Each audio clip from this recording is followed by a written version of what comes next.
Hello, आप सभी का फिर से स्वागत है। आज हम आपको प्रोबेबिलिटी का क्विक रिवीजन देने आए हैं। प्रोबेबिलिटी चैप्टर के जितने भी फॉर्मूलाज हैं, जो चीज़ें आपको ध्यान रखनी है, वो सब मैं आपको इस वीडियो में फटाफट स्पीड से बता दूंगा। सो डैट हम जब कल प्रोबेबिलिटी मॉर्निंग लाइव पढ़ें तो आपको कंसेप्ट पहले से ही मालूम हो, फॉर्मूला पहले से ही मालूम हो। तो बेटा, प्रोबेबिलिटी अप्लाइड मैथ्स प्रोबेबिलिटी को 10 मिनट्स में फिनिश करने का मतलब है फॉर्मूला डिस्कस करना। तो बेटा, सबसे पहले प्रोबेबिलिटी आप लोगों ने अपने स्कूल्स में जब पढ़ा तो प्रोबेबिलिटी डिस्ट्रीब्यूशन बनाना सीखा।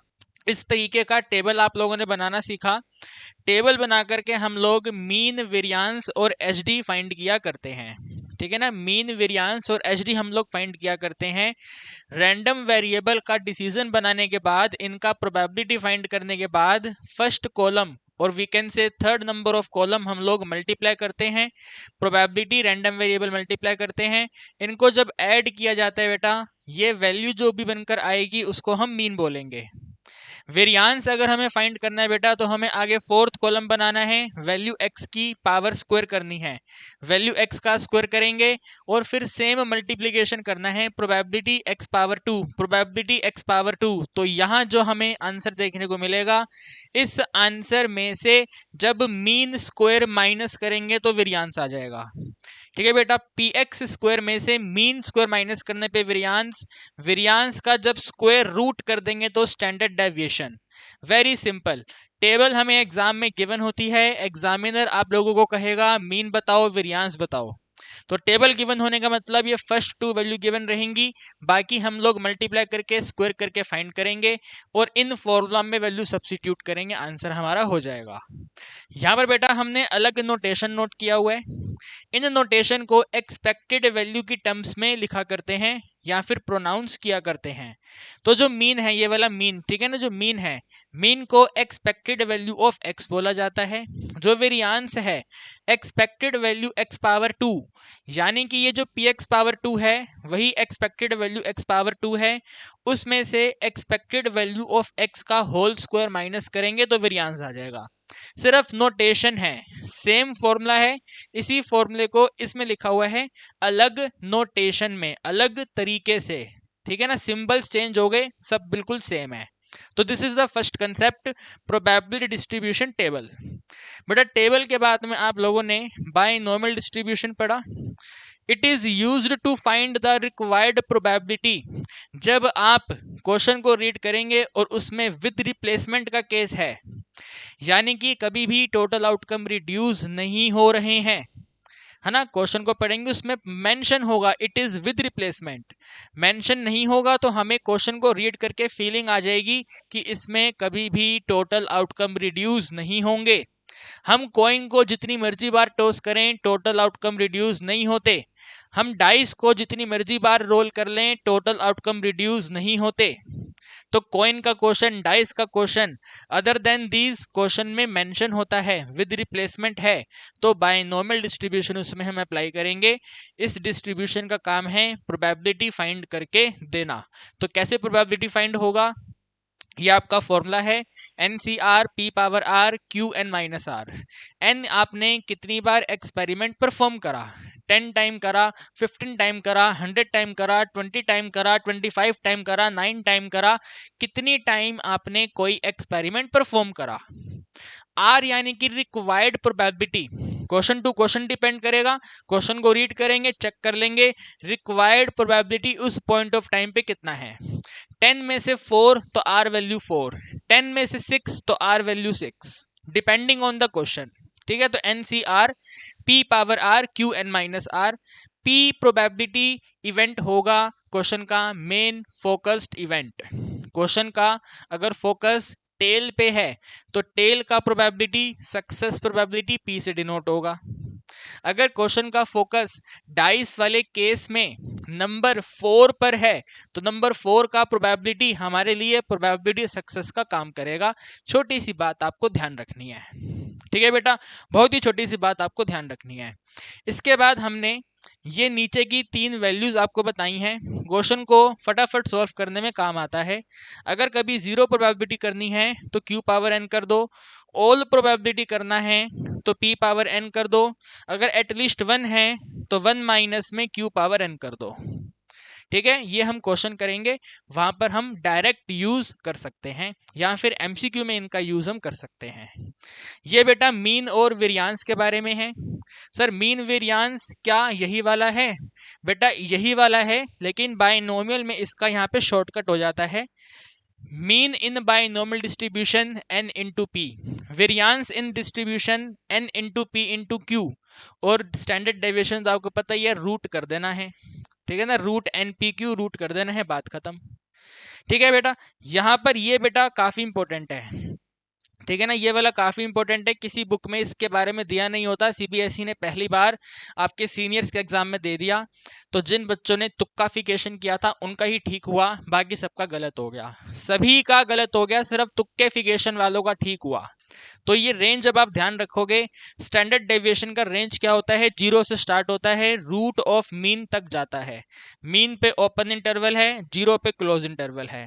ठीक है बेटा, 0 पे close interval, n into P mean का फॉर्मूला है, तो रूट ऑफ एन पी तक जाएगा विद ओपन इंटरवल, ये ध्यान रखना है। ठीक है बेटा, इसके बाद बेटा आगे हमने पॉइजन डिस्ट्रीब्यूशन सीखा था। पॉइजन डिस्ट्रीब्यूशन बायनॉर्मल डिस्ट्रीब्यूशन का एक्सटेंशन है। जब बायनॉर्मल डिस्ट्रीब्यूशन की कैलकुलेशन काफ़ी ज़्यादा हो जाती हैं, मैनुअल सोल्व नहीं हो पाती हैं, इन दैट केस आप बायनॉर्मल डिस्ट्रीब्यूशन को रिप्लेस कर देते हो पॉइजन डिस्ट्रीब्यूशन में। तो पॉइजन डिस्ट्रीब्यूशन क्या कहता है? पॉइजन डिस्ट्रीब्यूशन कहता है, ये सिंपल सा हमारा फॉर्मूला होगा, एक्सपोनेंट पर नेगेटिव मीन है, मीन पर पावर आर है, r factorial, required probability e minus m, m power r, r factorial. जहां पर मीन क्या होगा? वही बायनोमियल वाला होगा, एन इंटू पी। मीन क्या होगा? बायनोमियल वाला होगा, एन इंटू पी। ये डिस्ट्रीब्यूशन बायनोमियल का ही एक्सटेंशन है। तो अगर बायनोमियल में एन इंटू पी मीन है, तो यहां पर भी एन इंटू पी मीन होगा। ठीक है, तो n into P is the mean. नीचे की दो वैल्यू क्वेश्चन को फटाफट सॉल्व करने में काम आती हैं। अगर 0 प्रोबेबिलिटी है, नेगेटिव एक्सपोनेंट ही आंसर होता है। 1 प्रोबेबिलिटी है, mean into negative exponent answer होता है। ये छोटी सी बात आपको ध्यान रखनी है, बहुत ही सिंपल बात है, टेंशन नहीं लेनी है आपको। ठीक है, यहाँ पर हमने वही लिखा है कि भाई मीन का ये फॉर्मूला है। इन दिस डिस्ट्रीब्यूशन वेरियांस में क्यू नहीं होता, सिर्फ यही एक डिस्ट्रीब्यूशन है जहां पर मीन वेरियांस सेम होते हैं। मीन वेरियांस दोनों सेम होते हैं, यानी कि अगर क्वेश्चन में कभी आपको वेरियांस देखने को मिल जाए तो वही उस क्वेश्चन का मीन होगा। ये ध्यान रखना, एग्जाम में क्वेश्चन आया था कि पॉइजन डिस्ट्रीब्यूशन में मीन वेरियांस की वैल्यूज क्या बनेंगी? अरे सेम बनेंगी, जो आपने मीन फाइंड किया वही आपका वेरियांस होगा। तो ध्यान रखनी है बातों को। स्टैंडर्ड डेविएशन बेटा भाई सिंपल रूट हो जाएगा। ठीक है, लास्ट टॉपिक बेटा इस चैप्टर का नॉर्मल डिस्ट्रीब्यूशन बेटा। ठीक है ना, नॉर्मल डिस्ट्रीब्यूशन बेटा, नॉर्मल डिस्ट्रीब्यूशन में, ठीक है, वैसे अगर हम इसको बेसिक से पढ़ते हैं तो नॉर्मल डिस्ट्रीब्यूशन कंटिन्यू वेरिएबल के केस में अप्लाई होता है, यानी कि विद इन द रेंज अगर कोई वेरिएबल कोई भी वैल्यू कंसीडर कर सकता है। आपकी स्कूल में क्लास 12th में जो आपके फ्रेंड्स हैं, उन फ्रेंड्स में अगर मैं आप उनकी हाइट का डेटा आपसे मांगूं, तो हाइट प्रॉपर इंटीजर में ना होकर के डेसिमल नोटेशन में भी हो सकती है। 5.1, 5.0, 4.9, 5.2, 5.3, 5.4, 5.5, इवन अगर एक्यूरेट मेजर कर लिया जाए तो 5.1 से आगे नंबर भी आ जाएगा, 5.11, 5.12, 5.13। तो अगर with in the range variable कोई भी वैल्यू कंसीडर करे तो कंटिन्यू वेरिएबल में नॉर्मल डिस्ट्रीब्यूशन है। अगर with in the range variable सिर्फ इंटीजर वैल्यू कंसीडर करता है, कोई भी वैल्यू अपनी मर्जी से कंसीडर नहीं करता, प्री डिफाइंड वैल्यू कंसीडर करता है, तो उसको हम कहते हैं डिस्क्रीट डिस्ट्रीब्यूशन। यानी कि ये वाला भी डिस्क्रीट डिस्ट्रीब्यूशन और ये वाला भी डिस्क्रीट डिस्ट्रीब्यूशन। ठीक है बेटा, ये दोनों हमारे डिस्क्रीट डिस्ट्रीब्यूशन है, ये वाला कंटिन्यू डिस्ट्रीब्यूशन है, ध्यान रखिएगा। कंटिन्यू डिस्ट्रीब्यूशन बेटा मीन और वेरियांस फिक्स होते हैं, मीन 0, वेरियांस आपका 1, या फिर स्टैंडर्ड डेविएशन आपका 1। ठीक है, मैंने यहाँ पे लिखा होगा, ये रहा मीन 0, स्टैंडर्ड डेविएशन 1, वेरियांस भी 1। ठीक है ना, वेरियांस भी हमारा 1 ही होता है। बेटा इन दिस डिस्ट्रीब्यूशन जो हमारी प्रोबेबिलिटी की वैल्यूज हैं बेटा वो एक नंबर लाइन पर डिफाइन की जाती हैं और ये हमारा नॉर्मल डिस्ट्रीब्यूशन का कर्व होता है। तो बेटा नॉर्मल डिस्ट्रीब्यूशन में answers area under the curve concept का यूज करके फाइंड होता है, इंटीग्रेशन करके फाइंड होता है। हमें यहाँ इंटीग्रेशन नहीं करना, हमें एग्जाम में वैल्यू गिवन होती है। बट आपको ये नोटेशन पता होना चाहिए कि अगर इंटीग्रेशन में नेगेटिव इन्फिनिटी से पॉजिटिव इन्फिनिटी की कंप्लीट रेंज है, कंप्लीट रेंज टोटल प्रोबेबिलिटी 1 होती है। बेटा अगर 50% रेंज है, चाहे वो लेफ्ट हो चाहे वो राइट हो, 50% अगर रेंज है, ठीक है ना, जीरो, यहाँ पे बेटा मीन वैल्यू जीरो होता है, ठीक है ना, सेंटर पॉइंट में मीन जीरो होता है, नंबर लाइन का सेंटर पॉइंट जीरो होता है। तो बेटा सेंटर पॉइंट पर चाहे वो लेफ्ट वाली वैल्यू हो चाहे वो राइट वाला वैल्यू हो, 50% प्रोबेबिलिटी होगी, 0.5 होगा आंसर। ये ध्यान रखेंगे हम बेटा, ठीक है, ये आपको ध्यान रखना है, ठीक है। ये जो मैंने यहाँ पे ब्लू कलर का लाइन बनाया है ये टोटल एरिया को इक्वल पार्ट्स में डिवाइड करता है, जिसको हम सिमेट्रिक लाइन बोलते हैं। तो नॉर्मल डिस्ट्रीब्यूशन सिमेट्रिक होता है मीन के हिसाब से, जहां पर मीन क्या होता है, जीरो होता है, ठीक है। मीन क्या होता है बेटा, जीरो होता है। ये बेटा नॉर्मल डिस्ट्रीब्यूशन में 3 तरह की प्रोबेबिलिटी, ठीक है ना, 3 टाइप्स की प्रोबेबिलिटी आपको फाइंड करनी होती है। Less than probability, greater than probability, between probability. मैंने अभी आपको बताया नॉर्मल डिस्ट्रीब्यूशन में with in the range value fix नहीं है। तो अगर वैल्यू फिक्स नहीं है तो एग्जामिनर आपको ये नहीं कह सकता प्रोबेबिलिटी 2 बताओ, प्रोबेबिलिटी 3 बताओ, प्रोबेबिलिटी 1.5 बताओ, प्रोबेबिलिटी 1.6 बताओ, फिक्स नहीं कर सकते हैं। तो कोई ना कोई रेंज होगा, रेंज हमेशा less than, greater than, between से रिप्रेजेंट होता है।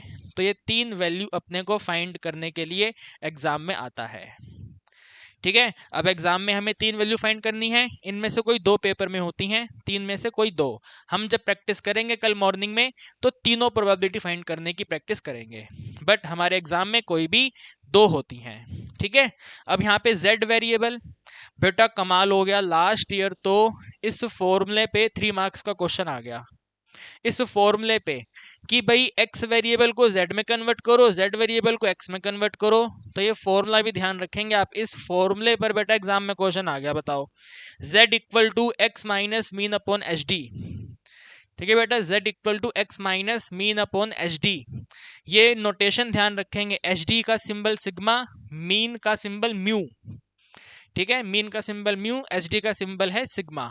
तो ये फॉर्मूलाज आपको ध्यान रखने हैं, कॉपी पर ये फॉर्मूलाज आप नोट कर लो, सो डैट जब आप कल हमारे लाइव मैराथन को ज्वाइन करो, ठीक है ना, जिसमें हम आपको प्रोबेबिलिटी के कंसेप्ट के साथ में प्रीवियस ईयर क्वेश्चन का यूज करके क्वेश्चंस की प्रैक्टिस करवाएंगे, ठीक है।